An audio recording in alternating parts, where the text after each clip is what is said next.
Vanessa, welcome to the Energized Leader Podcast. Thanks for having me. You are sure welcome. Well, I was so excited about having you as a guest because, my goal is to help leaders and their employees become more energized and resilient in the workplace.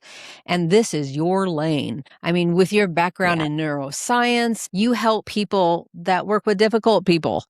You help people that are burned out. Let's just start out by telling everybody why you even talk about neuroscience in the brain and working with difficult people. Yeah, I've always been fascinated by understanding why people are the way that they are. And what I say a lot is that there's always a reason for behaviors. And I think societally, we don't dig deep enough to really understand what's underneath the behavior. We see the behavior and we're triggered by it. And there's a lot that shows up for us. And then the relationships become difficult. So I was just really fascinated in understanding, where does all of this come from? So I studied social work and my master's degree, and I specialized in trauma-informed care. And that took me on a journey to really understand the root cause of why people show up the way that they do from a neuroscience perspective.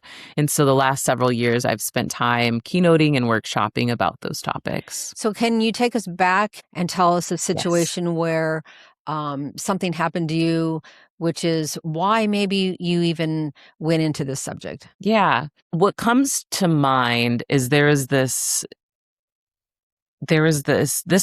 I was already a speaker at this point, but it really shifted my focus into this particular topic. But I was leading a workshop on how to manage our stress and how to regulate the nervous system. That's what they brought me there for. So I talked about regulating resources. Here are tools that you can use to be able to manage stress when life gets hard, because it does. And as I was leading that workshop, there was a man that sat in the front of that audience, and I was offering breathwork tools. I mean, one of the many tools that we've heard about in terms of managing stress. And I could tell that he was really irritated. And after it was over, I said, "How was that for everyone?"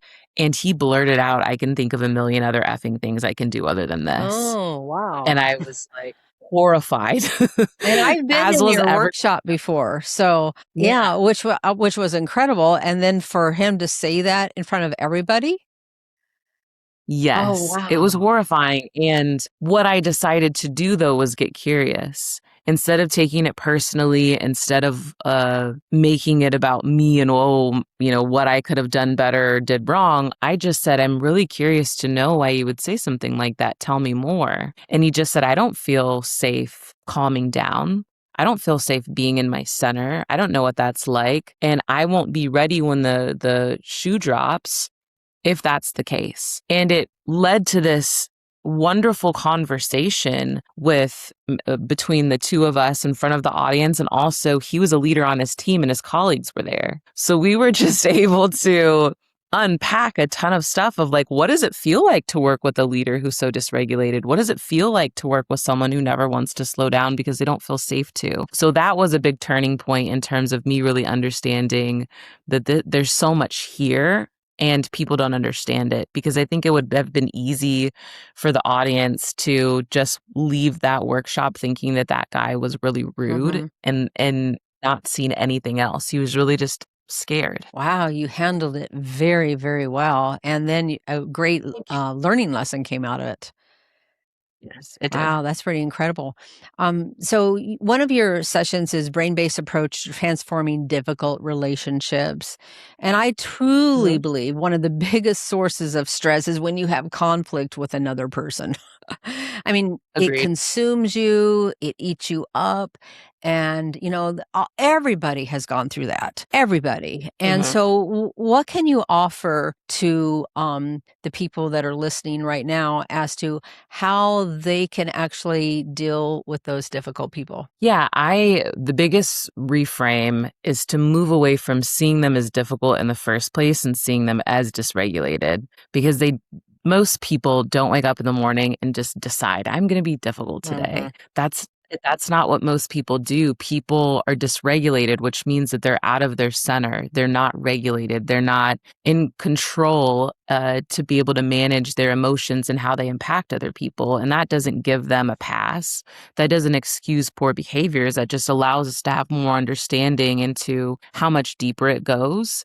And so that's what I start with. And I help people understand through different tools like nonviolent communication. That's a really wonderful tool to use in conflict.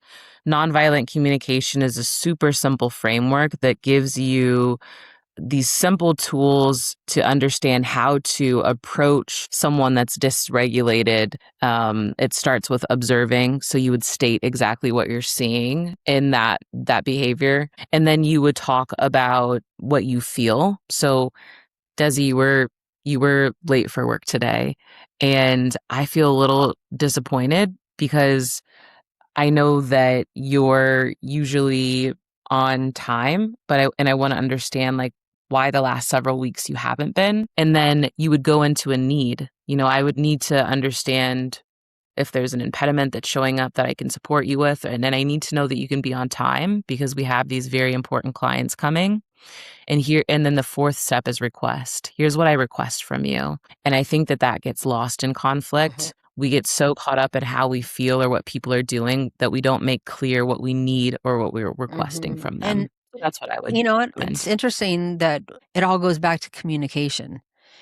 And so many times we just make assumptions or we're judgmental. So this reminds me of years ago, I was working in the hospital, and one day the elevator doors open up and this lady gets out. And because it was Christmas time, I just automatically said, "Hey, have a Merry Christmas." And her reply back to me was, "I never have a Merry Christmas." And I thought, okay, we've got the Grinch and the Scrooge all balled up in this one. Yeah. And then she said something which I truly believe to this day has changed my life. I mean, I have these pivotal points all through my life of things that people have said. And she said, "I never have a Merry Christmas because when I was 6 years old, both my parents were killed in a car accident on Christmas Day." And it was like, just tore my heart out. And it was like, oh, goodness. And that's when I really understood that there's always a reason why people act the way they do. Just like you said in the beginning, there's always a reason why people behave the way that they do. Absolutely. And so now I don't get as judgmental or frustrated with people as I used to, because it's like, okay, let's just take a step back, take a deep breath. There's a reason why they're acting that way. There's no reason for me to get all frazzled by this. So yeah, there's always a reason why people act the way they do. Yes. And what shows up for me around that is that we don't see people as they are. We see people as we are. So when we're regulated, when we're in our center, when we are compassionate to ourselves, it's easy to demonstrate that to other people. And I know that situation with that leader that I talked to would have gone so extraordinarily different if I was not able to be regulated enough to see him out of a different lens, to be able to get curious enough to learn more about why he said something like that. So it's an invitation to all of us to really do the work that we need to do internally every single day to be in our center, to be regulated so that we can see the fullness of who people are and what they're experiencing. So let's talk about the energized leader. In one word, how would you describe an energized leader? Magnetic. Ooh, magnetic. I love that. I'm keeping a list of every podcast that I have and the words that they say. Nobody has said magnetic. Right. So why would you say that? When I think of someone that's magnetic, I think of someone that's able to pull people in, and not just for the good stuff, but also pulls them in when life gets hard, because a good leader is holistic. They're able to bring the light, the joy, the positivity to boost morale, but they're also able to be compassionate and emotionally intelligent and present when there's a need for that too, because inevitably there will be. Life is always lifing. So I think that a good leader has all of that. That magnetic energy transfers to their people, and then they can turn around and do the same thing to other people. So yeah, I love that word. So when we're talking about the energized leader, what do you think drains leaders? I think the biggest thing that drains leaders is not just the behaviors, but not knowing how to deal with them. And then they're repeating in a cycle. I think it's the cycles that are repeating that's the biggest energy drain for sure.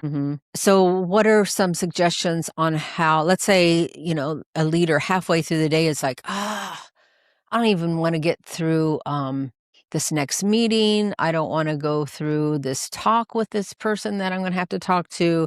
I mean, what are some suggestions on how to help them to get more energized so they can deal with those types of things? Well, great question. So one of my favorite quotes is naming the elephant in the room diffuses the charge. When you can name the thing that's draining you, when you could speak it out, then it diffuses the charge that it has over you. And I think that everyone's so focused on like being energized and being positive that they don't understand that you have to be able to process those lower emotions, name them, handle them, confront them in order for you to raise your vibrational frequency higher. You can't get to those higher emotions and seasons of life when there's this lower, denser energy that drags us down.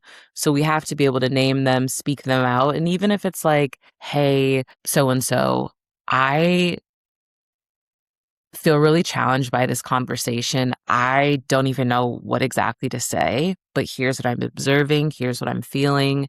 Here's what my need is. Here's what my request is. And I think that be human about it and be able to say, I don't know exactly how the conversation will go. I feel nervous about having this conversation. All of those things we can put on the table and name. Again, going back to communication, authenticity, and being honest. So let's say I'm an employee and I have a boss who just keeps giving me more and more and more work, and you say, I can't keep up. What do you say to that employee that, she's communicated, my plate is too full, I don't know what to do. And that person goes home just drained and dreads going to work the next day. And this would be my suggestion for the employer or the leader. Let's do both. Okay. Yeah, for the leader, I would say if you're talking with your colleague and they're overwhelmed and they're not being able to perform in the way that you would like them to, then support them differently because the way that they're being supported is not working. And so getting more curious about what more supports they need, what you could do. Is there a task that could be better handled by someone else that's taking a lot of time and energy? So just getting curious and understanding what is your role in supporting them as their leader, because ultimately there is. And then I would say for the colleague that's feeling that overwhelm, getting clear about, okay, what is it that is the source of this overwhelm? Is it from work? Is it from a specific project, a specific task? Is there someone else that's better equipped to handle it? Are there supports that you need to bring in? Or is it not even related to work at all and it's something outside of work that you need support around? So I know a lot of workplaces are talking about how to support people personally more. And so I think we get just to be curious about all of it. All right. So let's dive into that one more time. What if you have somebody that just is burned out because of their workload? How can they come out of that burnout stage? Great question. So when someone is in burnout, they're at a nervous system state called dorsal. And when you are in dorsal state, everything feels heavy. Everything feels hard. And in order to move up the ladder to a higher nervous system state, what people need is, and it's a little frustrating for leaders, but what they would need is like gentle, slower activations. So, hey, Desi, I know that you're used to talking to 10 clients a week. We're just going to start you out at 2 this week and check in at the end of the week and see how you're feeling. And giving you things that you know how to do, that you know how to do well, that gives you these moments of celebration and motivation. Because when you're in that burned out state, it's really difficult to engage. And one of the easiest ways for leaders to be able to get someone back engaged is by allowing them to do things that they know how to do, quick wins, quick celebrations to bring the energy back. So a leader that would say, hey, I'm only going to give you 2 versus the 10, to me would be a great. But what if you have that leader that doesn't, and she still expects you to do that 10? How does that employee, I guess, handle that workload and that overwhelm and that stress and that burnout? I think that that's a really complicated answer because I know people personally in that season right now. They're burned out. They've communicated that they're burned out to their boss. They're like, I can't handle anymore. I'm behind. If you give me more, I won't do it. And if you have a leader that's not supportive, then there's really not much that can be done in the workplace. But I would just encourage that person to do what they need to do personally to take care of themselves. Mhm. Yeah, a lot of times, in fact, I'm dealing with a couple of different people who have said that to me. So that's why I even asked you that question. And so what I usually say is, first of all, you need to get some help, whether that's talking to a counselor or a pastor or a psychologist. You talk to somebody about it, and then Yes. do all the things that you know how to do. I mean, when you get off work, are you taking time for you? Are you taking those walks? I mean, you have to be intentional about taking care of you, putting that oxygen Absolutely. mask on yourself. And so I think intentionality is really important with those people that are just on overwhelm of work, stress, and burnout. And then there's always that question, do you need to leave? I Yeah. mean, do you need to look for a different job? And sometimes it's a different position, maybe it's different hours, but sometimes you have to come to that difficult decision. Is it time for me to go somewhere else? I would absolutely agree with that because sometimes it is time to go, especially when uh, leaders have so much influence over how our workplaces feel. And if you don't have a good leader that supports you in those times, then it's going to be really difficult to move forward. Mhm. I remember one time when I worked at the hospital for 35 years, so I have a lot of hospital stories. But one time, I had an employee underneath me who, on many occasions, wouldn't show up for work. Mm. And so I finally called her up one day and I asked her, is there a reason why you're not showing up for work? And she was irritated with me. It was almost like it's none of your business. And I thought, okay. So I just said, if you don't show up, you have to let us know. She was on pediatrics, we need you there. Otherwise, we've got to replace you. And so, I just was matter of fact with her. Well, a week later, the boss calls me into the office and says, um, apparently this employee has spread a lot of lies about you. And I just wanted to share those with you. And, she was really nasty on the things that she had said about me. And then when she needed to come to work again, she didn't show up. She ghosted us. She didn't even give a 1 week, 1 day, 2 week notice. She just didn't come back. And honestly, I was angry with this lady. First of all, why did you spread all the lies about me? And why were you such a stinker? And it consumed me. I mean, it was eat me up at night. I couldn't sleep. And so the day came when I thought, she's been gone 2 weeks, but I'm still angry. So I thought, I'm going to go talk to her. I need to go talk to this lady. But I did something different because I needed to essentially have a little pattern interrupt. I needed to break the pattern of what was in me. And so what I did was I went out and I bought a nice Yankee candle and I wrapped it up and I drove 30 minutes away from where I heard she got a new job. And I walked in, and of course, there she's sitting, and her eyes got this big. And I put the candle down in front of her, and I just said, hey, I hear you have a new job.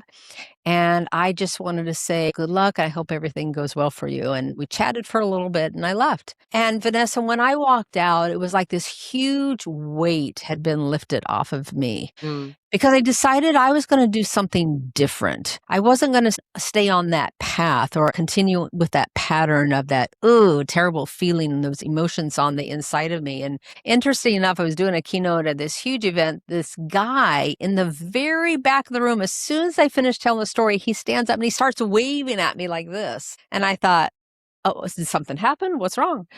And so I said, may I help you? And he said, we were just talking at our table and we have somebody in our office who's just like that. And we came to the conclusion that we would never buy her a Yankee candle. Oh my gosh. And, it was like, oh my goodness, how am I going to respond to this guy? So I said, well, I never said it was easy. I was probably gritting my teeth when I put the money down for the stinking expensive candle. But it Sure. just really boiled down to what was on the inside of me. And I had to change that pattern. I had to change that feeling on the inside of me. And I just decided I didn't want to be like this other lady. I needed to be the better person. And sometimes in life, when you're working with difficult people, you have to do things you don't want to do. You have to be kind when you don't feel like being kind. You have to take the extra step. And I'm so glad that I did. And I hope that story helped other people because everybody works with somebody that's a stinker. Yeah. And I think I hear people say often, meet people where they're at. And I agree to that to a certain degree, but there's a flip side of that where I don't want people to leave this podcast thinking, I have to just be a therapist now to my colleague or I need to tolerate bad behavior. That's not what we're saying at all.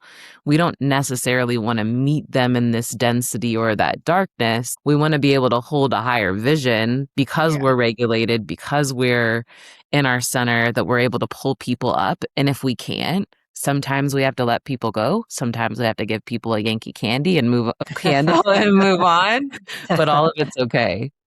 Yeah. Can you give the listeners some examples on how to stay centered during your day? I mean, for me, it's using my body. So 80% of what your body communicates or understands around safety, which we all need safety to be regulated, comes from the body. So moving your body, the things we all hear about, the breath work, the meditations, the going on the walks, it's not, there's no new solution that we haven't already heard about, but it's actually being intentional, to your point earlier, and doing the things that we know help us feel better and getting curious about the parts of us that don't want to feel better. Because I think that we have to be honest and say there's parts of us that just don't want to feel better. There's parts of us that like to stay stuck. There's parts of us that like to be confused or mad or resentful. And we just get to be curious about what all of those are in order for us to move forward. Don't you think it's easier to stay mad? It's easier to stay stuck. It's easier to wallow in your sorrows. It takes effort to pull yourself out of that. And a lot of people are stuck. And because I don't want to take the action to do that because, again, it takes effort. Yeah, I definitely think it's easier when that's your pattern, for sure. So we're going to end with a fun question. So in the last 6 months, have you read a really cool book, watched a really amazing movie, or bought a really cool gadget? Yes. So I guess I would call it a gadget, but I got a really awesome work bag that I would consider a gadget because there's so many different pockets. And as a mom of 2 kids and a business owner, I need my laptop, but I also need pockets for all of the baby stuff that I'm carrying around. And it's made my life so much more efficient and it looks really professional. So I'm able to have all of these different parts of my life that fit in one bag, and it's been great. I love it. You'll have to send me the link so I can put the link in the show notes so everybody can look at it and see if, hey, I need one of those too. I've bought several things from a lot of these podcasts. Have you? I love that. I've gotten lots of really good ideas. So I'll have to tell you, since we're talking about movie, book, or gadget, I did go see the Spider-Man, the Brand New Day a couple nights ago. Have you seen that? I haven't yet. It was actually a really good movie, and it had really good story to it. I mean, it wasn't all just, punching out everybody and flying through the air, but it had a really good story. So yeah, you'll have to check it out. I'll definitely check it out. I don't want to give it away, so I can't tell you any more about it. So Vanessa, you've been an awesome guest. You're an awesome friend. So thank you so much for being on the Energized Leader podcast. Thank you.